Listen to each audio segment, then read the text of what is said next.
Welcome to Nirmala accountancy classes. मेरा नाम मिथिलेश सिंह है। आज का टॉपिक है बिल्स ऑफ एक्सचेंज। पहले हम लोग बिल्स ऑफ एक्सचेंज क्या कहानी है ये बात करते हैं, फिर वर्ड्स में और सेंटेंसेस के द्वारा इसको हम लोग समझेंगे और लिखेंगे भी। कहानी क्या होता है बिल्स ऑफ एक्सचेंज में। सपोज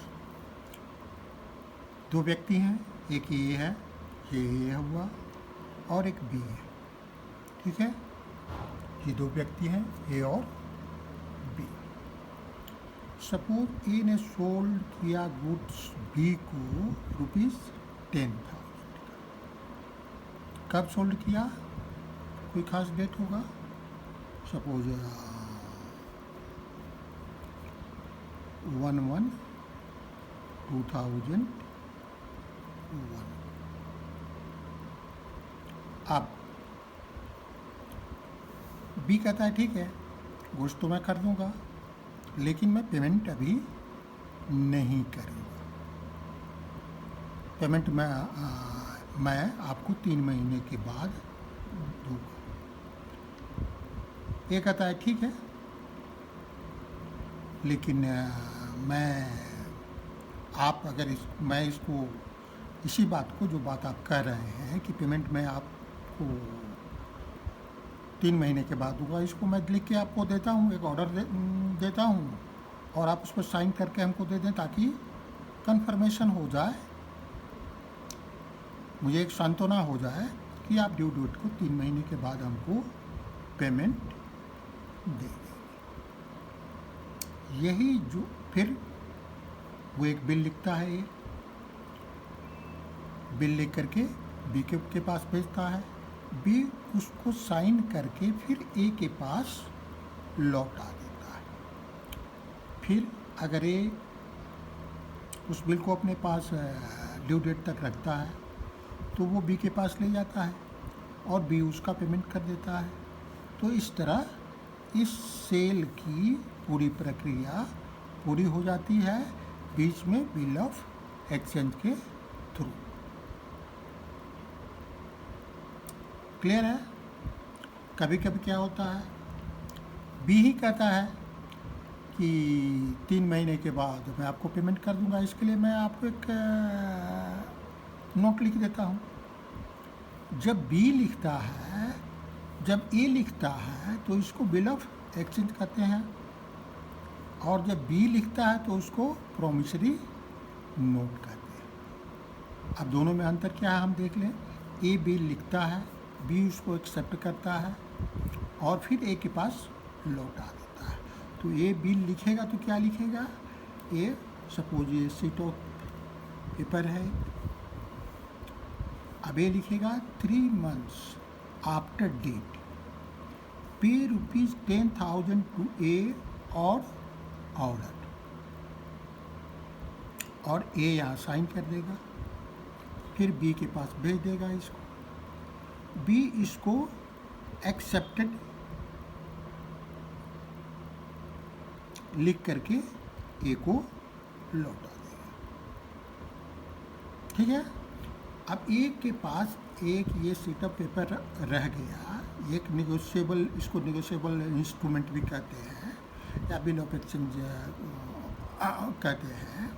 ये रह गया, ये इस बात की गारंटी है कि ए को बी से इतने दिन के बाद इतने पैसे मिलेंगे।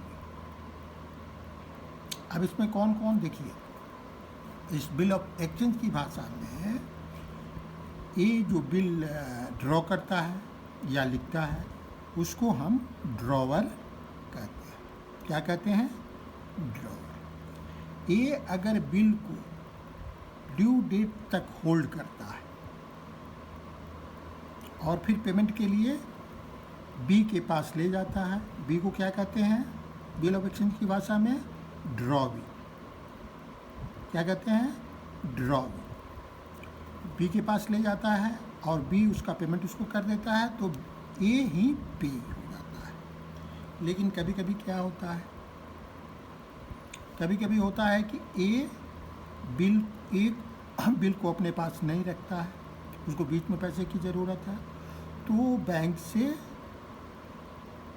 बिल रिसीवेबल को डिस्काउंट कर लेता है, बिल रिसीवेबल को डिस्काउंट कर लेता है। क्योंकि ए के लिए ये बिल क्या होता है, बिल रिसीवेबल होता है, और बी के लिए क्या होता है, ये जो बिल है ऑफ एक्सचेंज है, ये बिल पेएबल होता है। ठीक है, आगे बात करेंगे फिर इस पर हम लोग। अभी हम लोग ड्रॉ और पे समझें और ड्रॉई। हाँ, तो ए को कभी अगर पैसे की ज़रूरत है, जो ड्रॉर है, तो बैंक से उसका डिस्काउंट कर सकता है, डिस्काउंट चार्ज दे करके। तो ऐसी स्थिति में बैंक पे ही हो जाएगा। कभी कभी क्या होता है कि ए का कोई क्रेडिटर है, उसको वो बिल इंडोर्स कर देता है किसी पेमेंट के बदले में। तो क्रेडिटर्स को ए को पैसा देना है, तो उसके बदले में वो बिल को इंडोर्स कर देता है, और जो उसका क्रेडिटर है वो बिल लेने के लिए तैयार हो जाता है। तो ऐसी स्थिति में इंडोर्सी जो होगा वो पेई हो जाएगा, बैंक और इंडोर्सी दोनों पेई हो जाएंगे। लेकिन यहाँ जब प्रोमिसरी नोट बनाया जाता है, तो प्रोमिसरी नोट में क्या होता है, प्रोमिसरी नोट में लैंग्वेज वही रहता है, 3 months after date I promise to pay ₹10,000 to A or order. ठीक है, इसमें भी वही बात रहती है, लेकिन इसमें लिखने वाला जो होता है वह वही होता है जो परचेजर होता है या जिसको पैसा देना होता है, और वो प्रॉमिस करता है, वो प्रॉमिस करता है, एक अनकंडीशनल प्रॉमिस करता है पैसा देने के लिए। और बिल ऑफ एक्सचेंज में एक अनकंडीशनल ऑर्डर करता है लिखने वाला, जो ड्रॉवी है उसको पैसा देने के लिए। और इसीलिए यहाँ एक्सेप्टेंस जरूरी है। एक्सेप्टेड बी जब एक्सेप्टेड करके लौटाता है या सिर्फ क्रॉस करके लौटा देता है और अपना साइन कर देता है, या ना क्रॉस करता है ना एक्सेप्टेड लिखता है, सिर्फ साइन कर देता है, इन तीनों बातों का मतलब है कि ड्रॉई जो है वो लायबल है 3 महीने के बाद, जो अवधि लिखी हुई है, 3 महीने हो, 90 डेज हो, 75 डेज हो, 2 months हो, उसके बाद पेमेंट करने के लिए। और प्रॉमिसरी नोट में उसी तरह यहाँ ये प्रॉमिस कर रहा है बी को, और ये सीट वो ए को दे देता है, शीट ऑफ पेपर, ये जो नोट होता है इसको ए को देता है, ये इसको अपने पास रख लेता है। ऐसी स्थिति में प्रॉमिसरी नोट के कितने पार्टी होते हैं, इसमें 3 पार्टी नहीं हो सकते हैं। इसमें एक पार्टी मेकर होता है, या इसको प्रॉमिसर भी कहते हैं। ठीक है, दूसरा पार्टी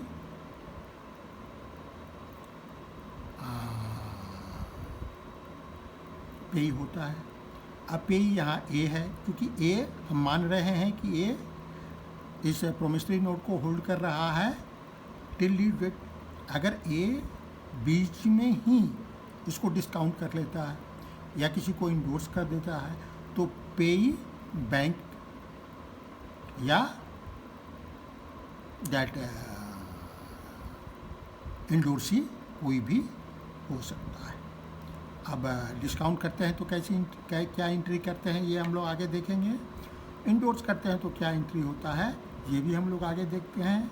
सिंपल ड्रॉ होता है बिल, और ड्रॉअर उसको कीप करता है अपने पास ड्यू डेट तक, तो क्या एंट्री होती है, इन सब चीज़ों को हम लोग आगे देखेंगे और बात करेंगे। यहाँ सिर्फ इन दोनों में क्या होता है, ये हम लोग ड्रॉवी को हम लोग कभी कभी एक्सेप्टर भी कह सकते हैं। एक्सेप्टर,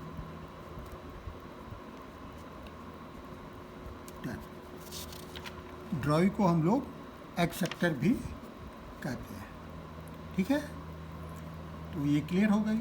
अब शब्द और भाषा में हम लोग कैसे इसको व्यक्त कर सकते हैं? A bill of exchange is an unconditional order to pay a certain sum of money to the holder of the bill. Bill of exchange क्या होता है कि एक अनकंडीशनल ऑर्डर होता है। किस बात के लिए? पेमेंट करने के लिए एक सर्टेन सम ऑफ मनी, किसको? जिसके पास बिल रहता है। उसी तो प्रोमिसरी नोट क्या होता है? एक अनकंडीशनल प्रॉमिस होता है, एक सर्टेन अमाउंट सर्टेन डेट के बाद पेमेंट करने के लिए, किसको? होल्डर को और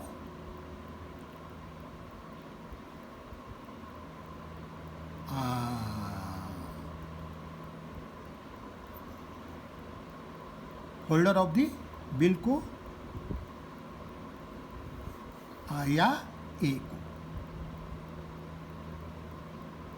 क्लियर है?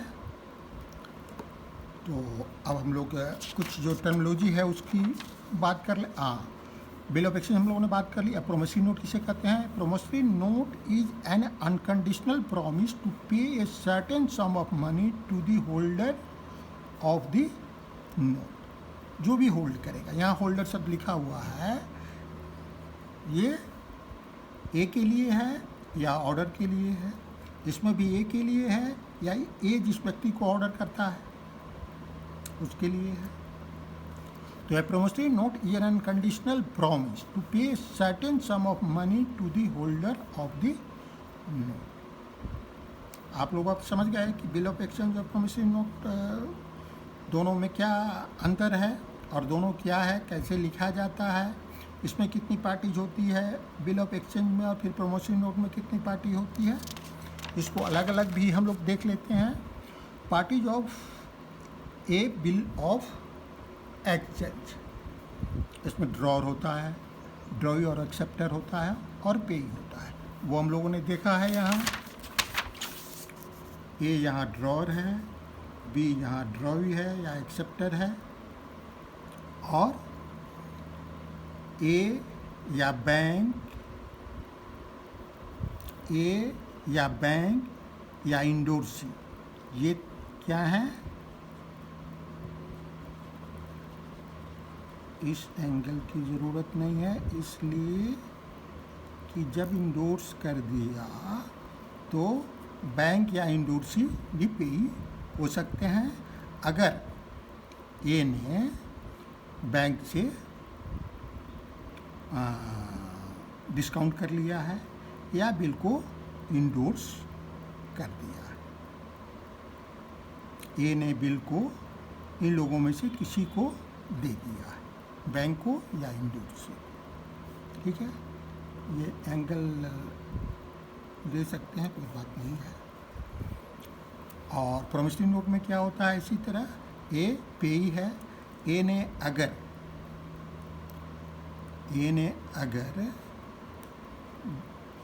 प्रोमिसरी नोट को बैंक को दिया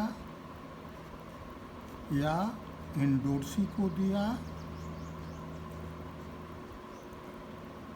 तो ये दोनों क्या हो जाएंगे?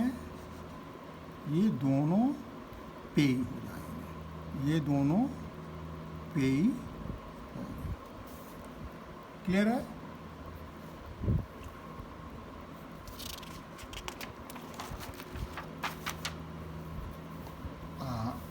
पे भैया आपने समझ लिया। Types of bill of exchange क्या होता है? एक ट्रेड बिल होता है, अकोमोडेशन होता है। ट्रेड बिल वो बिल होता है जो आम ट्रेड के कारण, सेल या परचेज होने के कारण या किसी तरह के अन्य ट्रेड होने के कारण लिखा जाता है।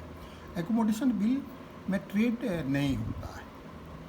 दो व्यक्ति एक दूसरे को एकोमोडेट करने के लिए बिल लिखते हैं और फिर ड्यू डेट पर बिल का पेमेंट कर देते हैं। जैसे इस केस में देखिए, यहाँ ए और बी दो पार्टी है। यहाँ देखिए ए और बी दो पार्टी है, दोनों ने एक दूसरे को गुल सोल्ड नहीं किया, ठीक है, लेकिन दोनों ने आपस में तय किया कि ए बी पर बिल लिखे, एक बिल लिखेगा कुछ अमाउंट का और बी ए पर बिल लिखेगा कुछ अमाउंट का।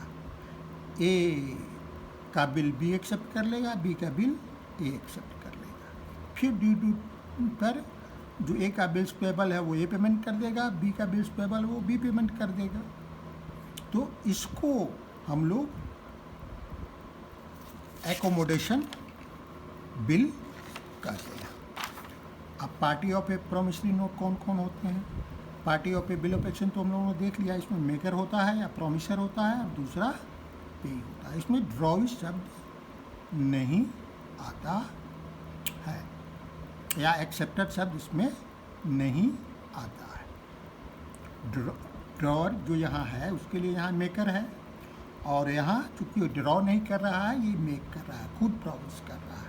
ये तो किसी दूसरे को पर ड्रॉ कर रहा है, आदेश दे रहा है, लेकिन यहाँ ये मेक कर रहा है, और पे तो होता ही है। फिर आगे हम लोग बात करते हैं ड्यू डेट और date of maturity. It is the date on which the payment is due. Due date वह डेट होता है जिस पर पेमेंट ड्यू होता है, जिस पर बिल का पेमेंट करना होता है। It is calculated by adding 3 days to the period of bill called days of grace. Due date जब हम निकालते हैं तो क्वेश्चन में जो टाइमिंग दी हुई होती है, जो पीरियड दिया हुआ होता है, उसमें 3 दिन और जोड़ करके जो डेट आता है वो ड्यू डेट का डेट होता है। No days of grace are added to demand bill और at sight bill. Demand bill या एट साइट बिल में कोई ग्रेस पीरियड का एडिशन नहीं होता है। यहाँ जैसे देखिए, यहाँ अगर डेट आफ्टर डेट के बदले में डेट शब्द नहीं लिख करके अगर साइट और डिमांड वर्ड लिखा हुआ है तो 3 months आफ्टर साइट और या 3 months आफ्टर डिमांड पे ₹10,000 टू ए और ऑर्डर। ऐसी स्थिति में क्या होगा? डेज ऑफ ग्रेस के जो 3 दिन मिलते हैं वो नहीं मिलेंगे, और ड्यू डेट वही होगा जो ड्यूरेशन है 3 months का, वो प्लस करने के बाद, कैलकुलेट करने के बाद आता है, उसमें 3 days नहीं मिलेगा। उसी तरह प्रॉमिसरी नोट में भी 3 months आफ्टर साइट और demand I promise to pay rupees so and so to A or order. तो यहाँ भी साइट जैसे ही प्रॉमिसरी नोट प्रोड्यूस किया जाएगा पे के द्वारा, तो जो मेकर है उसको पेमेंट करना पड़ेगा। तो ये क्लियर हो गया। अब हम लोग आगे बढ़ते हैं। When period of bill is given in months, जब बिल का period, due date will be calculated in terms of calendar month और months plus 3 days of grace, ignoring the number of days in a months. ठीक है, अगर due date का period month में दिया हुआ है तो क्या कैसे कैलकुलेट करते हैं? हम मंथ का जो डेज होता है 29 days, 28 days, 30 days, 31 days, उसको इग्नोर करते हैं। सीधे हम लोग जैसे 1 जनवरी को है बिल लिखा गया, एक्सेप्ट हुआ, और ड्यू डेट 1 month का है तो 1 फरवरी ड्यू डेट होगा, उसमें 3 days प्लस करेंगे, 4 फरवरी अगर 1 month दिया हुआ है। इसमें हम नहीं देखेंगे कि फरवरी 28 days का है या 29 days का है या मार्च 31 days का है, 31 days का है, अप्रैल 30 days का है, ये हम नहीं देखते हैं, ये हम कंसीडर नहीं करते हैं। When period of bill is given in days, तब कैसे कैलकुलेट करते हैं? Maturity date will be calculated in days plus 3 days of grace exclude date of transaction but include date of payment. इसमें क्या करते हैं, जो ट्रांजैक्शन का डेट है उसको एक्सक्लूड करते हैं और जो पेमेंट का दिन है उसको इंक्लूड करते हैं, और जो डेज होता है वो डेज में ही काउंट करते हैं। जैसे फरवरी में 21 डेज है, 28 डेज है तो 28 डेज ही काउंट करेंगे, ठीक है। 29 डेज है तो 29 डेज ही काउंट करेंगे। मार्च में 31 डेज है तो 31 डेज ही काउंट करेंगे, डेज काउंट करते हैं। हम लोग जब क्वेश्चन करेंगे तो और क्लियर हो जाएगा। If maturity date becomes a public holiday oblique Sunday, तब कैसे कैलकुलेट करते हैं, the maturity date will be 1 day prior to due date. Maturity date 1 day prior to due date हो जाता है, ड्यू डेट के एक दिन के पहले का डेट मैच्योरिटी डेट हो जाता है। उसी तरह if maturity date is declared as an emergency holiday, as an emergency holiday declare हो जाता है, तो 1 डे आफ्टर का डेट ड्यू डेट होता है। Due date shall be after 1 day from date of maturity, उसके बाद का डेट होता है। अब कुछ बेसिक टर्मिनोलॉजी है उसको हम लोग बात कर लेते हैं, हालांकि हम लोग जानते हैं इसको। Drying of bill, drying of bill किसको कहते हैं, बिल को लिखने की जो प्रक्रिया है, जो बिल लिखता है जिस शेप में, जिस रूप में, जिस तरह साइन किया जाता है, ड्रॉ के द्वारा एक्सेप्ट किया जाता है, इस पूरी प्रक्रिया को हम लोग ड्राइंग ऑफ बिल कहते हैं। एक्सेप्टेंस ऑफ बिल क्या है, ड्रॉई जो बिल को एक्सेप्ट करता है, एक्सेप्टेड लिख के भेजता है या क्रॉस करके भेजता है या साइन करके भेजता है, उसको एक्सेप्टेंस ऑफ बिल कहते हैं। टेन्योर ऑफ बिल क्या है, बिल की जो अवधि होती है उसको अकाउंटिंग की भाषा में टेन्योर ऑफ बिल कहते हैं। For accounting of bill of exchange it is divided into 2 parts. Accounting के पर्पज से बिल ऑफ एक्सचेंज को हम लोग 2 भाग में बांटते हैं, एक तो बिल रिसीवेबल और दूसरा बिल पेएबल।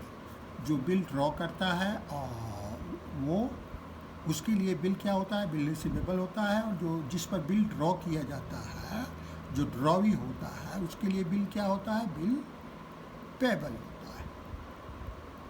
क्लियर हो गया, बस इतनी ही चीज़ें बिल ऑफ एक्सचेंज में आपको जानना है। कहानी भी आपने सुनने की, बिल ऑफ एक्सचेंज की कहानी क्या है। अब आपको कुछ समझ में आ रहा होगा, क्वेश्चन आप करेंगे तो अच्छी तरह समझ में आ जाएगा। क्वेश्चन 1 देखते हैं, प्रैक्टिकल क्वेश्चन है, retaining bill till due date. Due date तक अगर बिल को ड्रॉ रिटेन करता है तो क्या एंट्री होती है। क्वेश्चन हमने डॉक्टर एस.के. सिन्हा की बुक से ली है, डॉक्टर एस.सी. शर्मा की बुक से ली है। क्वेश्चन नंबर 4 है ये, इसको मैंने कॉपी भी कर दिया है ताकि सामने रहेगा तो आपको उसको समझने में आसानी होगी। Question, A buys goods from B for ₹7,000 on 1st January 2021. B draws a bill of exchange for 2 months for the amount on A, which the latter accepts and return it to B. On due date, A honors the bill. क्या पूरी बात क्या हुई, समझ में आया होगा आपको। फिर मैं इसको हिंदी में बता देता हूँ। ए बी से गुड्स बाई करता है 7,000 का 1 जनवरी 2021। बी इसी दिन एक बिल ऑफ एक्सचेंज 2 महीने का ए पर लिखता है, जिसको ए एक्सेप्ट कर लेता है और बी के पास भेज देता है। ड्यू डेट को ए बिल को ऑनर कर देता है, मतलब उसका पेमेंट कर देता है। आपको क्या करना है, pass journal entries in the books of A and B. A और बी के बुक में जर्नल एंट्री पास करनी है। क्लियर है। सबसे पहले हम लोग सेल और परचेज की एंट्री करेंगे। अब सबसे पहले हम यहाँ देखेंगे कि ड्रॉर और ड्रॉइंग। ए बाइज गुड्स, ये यहाँ गुड्स बाई कर रहा है, बी सेल कर रहा है। जब बी सेल कर रहा है तो बी ही ड्रॉ करेगा बिल किस पर, ए पर। तो बी यहाँ ड्रॉर हो गया और ए यहाँ ड्रॉ में हो गया। सॉल्यूशन है जर्नल हम लोगों ने लिखा in the books of B drawer. Drawer की एंट्री हम लोग पहले करते हैं, ड्रॉ की एंट्री बाद में करते हैं। ड्रॉ भी पहले कर सकते हैं, ड्रॉ भी बाद में कर सकते हैं, कोई बात नहीं है, लेकिन ध्यान रखना होगा। तो यहाँ हम लोग पहले ड्रॉर की बुक में एंट्री कर रहे हैं। सबसे पहले सेल की एंट्री करेंगे। तो बी ए बी से बाई कर रहा है, मतलब बी ए को सेल कर रहा है। तो सेल की एंट्री जब बी की बुक में करेंगे तो क्या लिखते हैं हम जिस पार्टी को सेल करते हैं उसको नाम लिखते हैं। तो ए डेबिट करेंगे 7,000 से।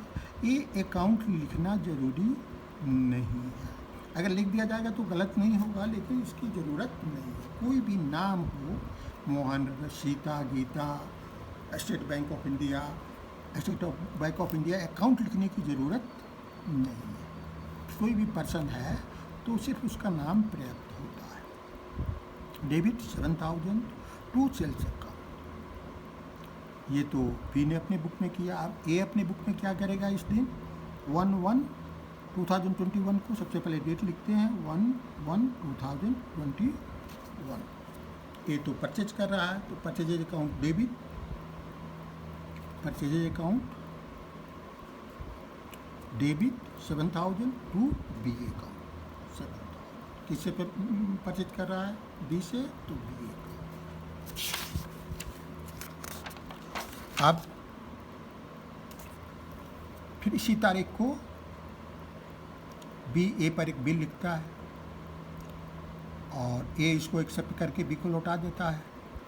तो पहले बी ए पर एक बिल लिखता है, इसके लिए क्या लिखेंगे, हम एंट्री करेंगे बिल रिसीवेबल अकाउंट ₹7,000। एक नया एसेट है बी के पास आ गया, उसका नाम है bill receivable account ₹7,000 to A account. कहाँ से आया, ए ने उसको एक्सेप्ट किया, तो टू ए अकाउंट 7,000। अब इसी डेट को 1/1/2021 को बी क्या करेगा, बी ए का बिल एक्सेप्ट कर रहा है, तो बी क्या करेगा, बी अपने बुक में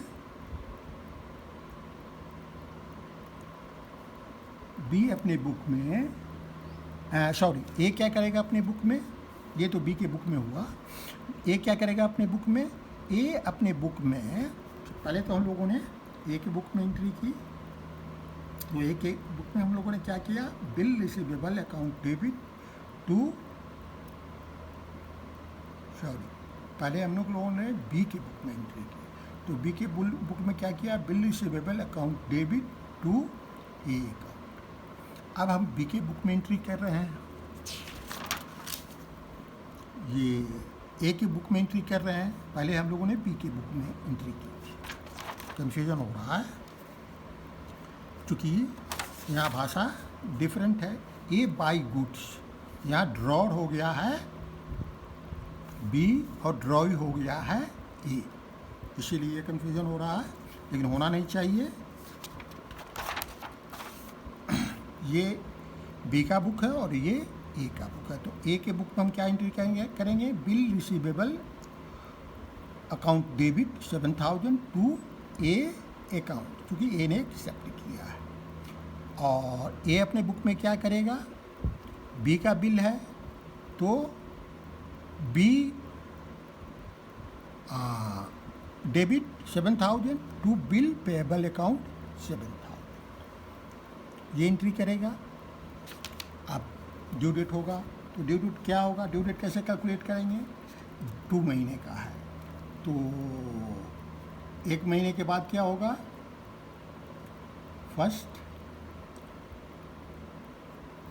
फरवरी, फिर दूसरे महीने के बाद क्या होगा 1 मार्च, और 1 मार्च में क्या करेंगे 3 डेज जो ग्रेस का है वो जोड़ेंगे, तो क्या हो जाएगा 4, तो 4th 3, यहाँ क्या लिखेंगे 4th 3, 4/3/2021 यहाँ ड्यू डेट इसी तरह कैलकुलेट करते हैं। 1/2 को 1 महीना हुआ, 2 महीना है, फर्स्ट ये मंथ है, ये फर्स्ट मंथ है, ये सेकेंड मंथ है, फर्स्ट मंथ है, फर्स्ट मंथ, सेकेंड, 1 2 हुआ, ये 1 3 हुआ, तो 3 दिन ग्रेस का जोड़ेंगे तो 4 3। ड्यू डेट हमारा 4/3/2021 हुआ, यहाँ 4/3/2021 हुआ। तो जब पैसा मिलेगा तो क्या एंट्री करेगा? B, bank account debit 7,000 to bills receivable account. और ए क्या करेगा अपनी बुक में? Bills payable account debit to bank account. जब ये पैसा देगा तो टू बैंक अकाउंट करेगा। किस शेड में दे रहा है? बिल्स पेबल, जो एक लायबिलिटी था बी के प्रति, वो बिल्स पेबल हो गया था।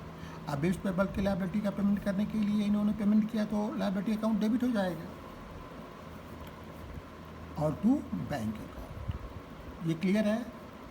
जनरल आप ऑलरेडी पढ़ चुके हैं और जानते हैं कैसे जनरल होता है।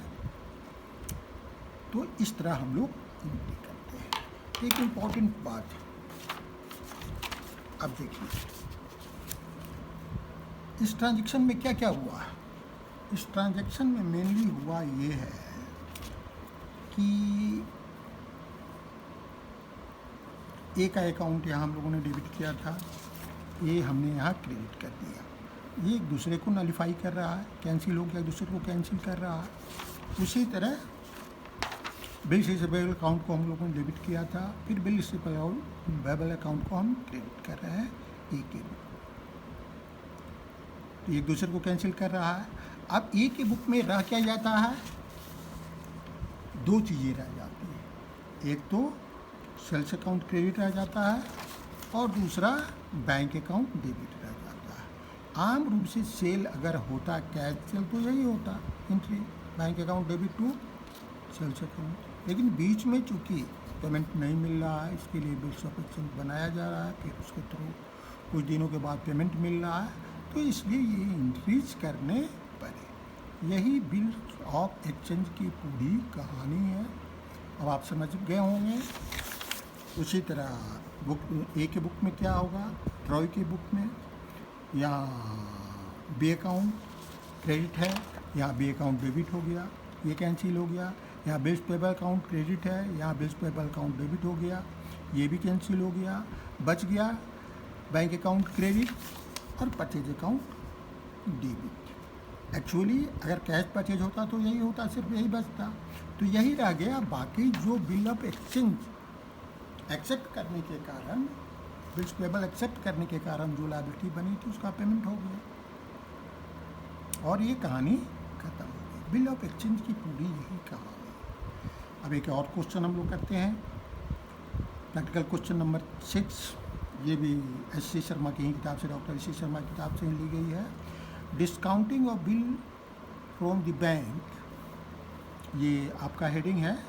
जब डिस्काउंटिंग अगर हम बिल को कर लेते हैं अपने पास, कितने नहीं करते हैं। पहली हेडिंग थी जब हम बिल को रिटेन कर रहे थे ड्यू डेट तक। क्वेश्चन क्या है ये हम लोग देख लेते हैं पहले।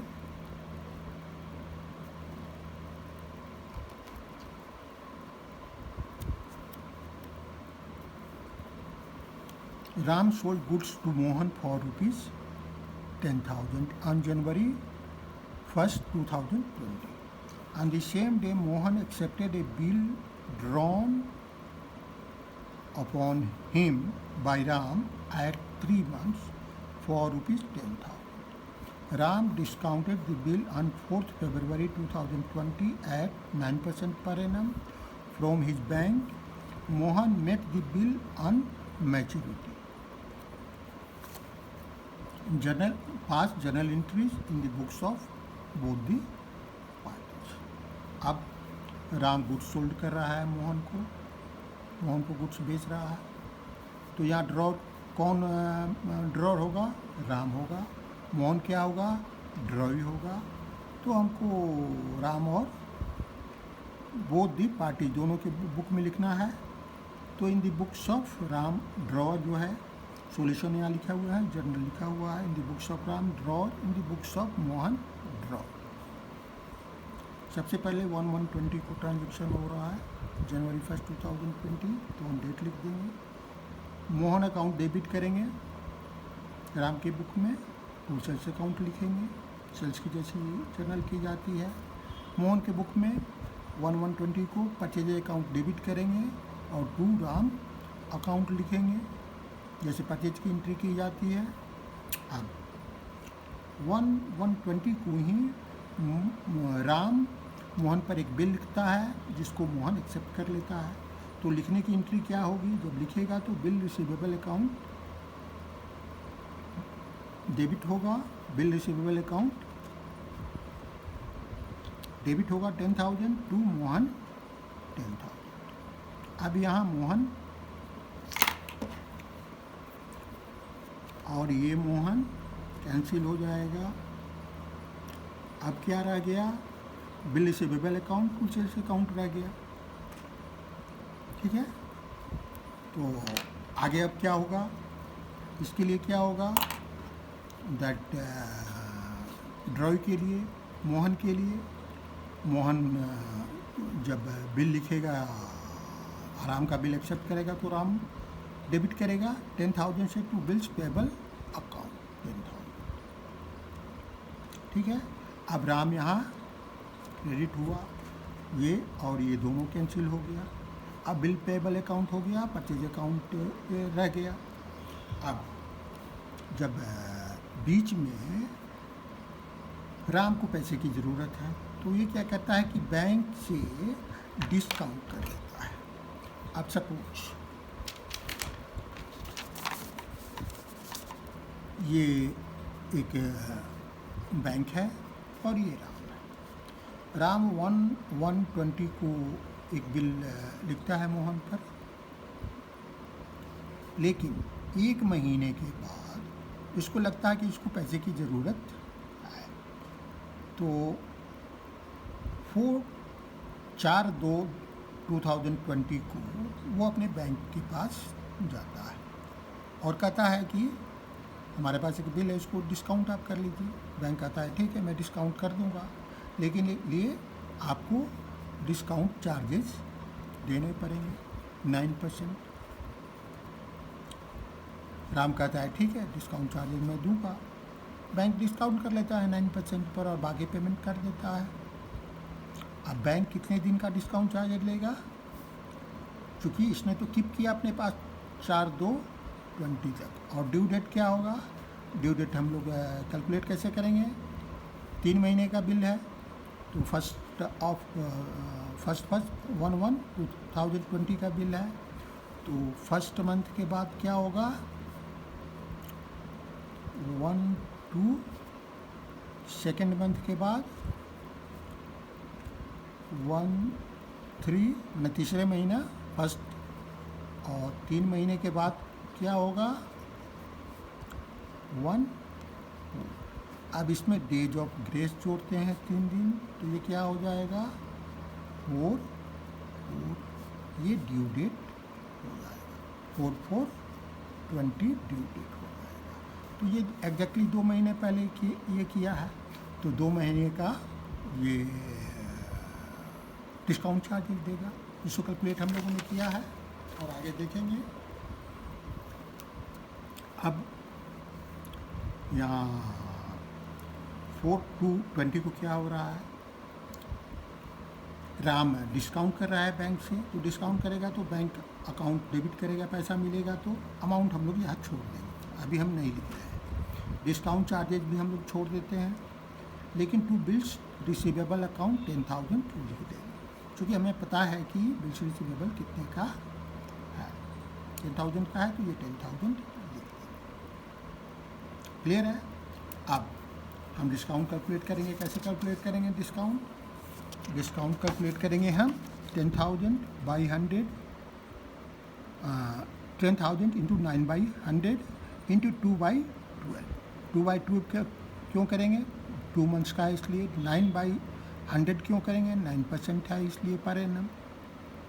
तो ये कैलकुलेट करेंगे तो ये 20 ख़त्म हो गया, ये 4 हुआ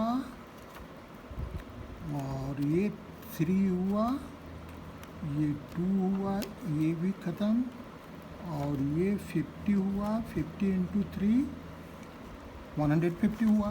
क्लियर है? तो डिस्काउंट चार्जेज अकाउंट हमारा डेबिट हुआ कितने से? 150 रुपीज़ से। ये हमारे लिए खर्च होगा, बैंक डेबिट कर लेगा इसको। और हम भी अपने एक्सपेंस में इसको दिखाएंगे। और बैंक अकाउंट में कितना पैसा हमारा आएगा? 10,000 माइनस 150 तो 9,850। अब ये डिस्काउंट हो गया। अब इस दिन को जो ड्रॉई होगा वो क्या करेगा? वो कुछ नहीं करेगा, वो कोई एंट्री नहीं करेगा। चूँकि ड्रॉवर है वो बिल के साथ, बिल रिसीवेबल के साथ क्या कर रहा है उससे उसको कोई मतलब नहीं है। उसको तो मतलब है कि जब ड्यू डेट होगा तो वो जो बिल पेबल उसका है उसका पेमेंट कर दे। तो ये इस दिन कोई एंट्री नहीं करेगा। अब हम लोग ड्यू डेट को आते हैं। ड्यू डेट क्या होगा? हम लोगों ने अभी कैलकुलेट किया था 4/4/2020। अब ड्रॉर क्या करेगा? ड्रॉर ने तो ऑलरेडी पैसा ले लिया है बैंक से, तो ड्रॉर को अब कुछ नहीं करना है। यहाँ बिल रिसीवेबल था,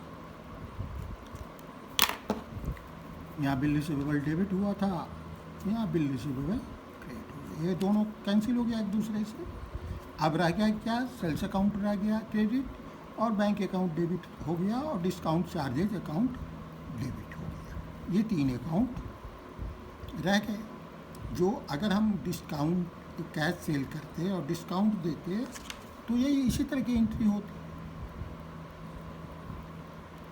क्लियर है? उसी तरह यहाँ भी बिल्स पेबल जब पेमेंट कर देगा तो ये ख़त्म हो जाएगा। आप 4/4/20 को ड्रॉई क्या करेगा? बिल्स पेबल अकाउंट को डेबिट करेगा टू बैंक अकाउंट। बैंक उसके पास बिल लेकर के आएगा तो बिल्स पेबल अकाउंट वो डेबिट करेगा, चूँकि वो लायबिलिटी थी उसका पेमेंट कर रहा टू बैंक अकाउंट। इस तरह जर्नल एंट्री की जाती है। Thank you, see you again.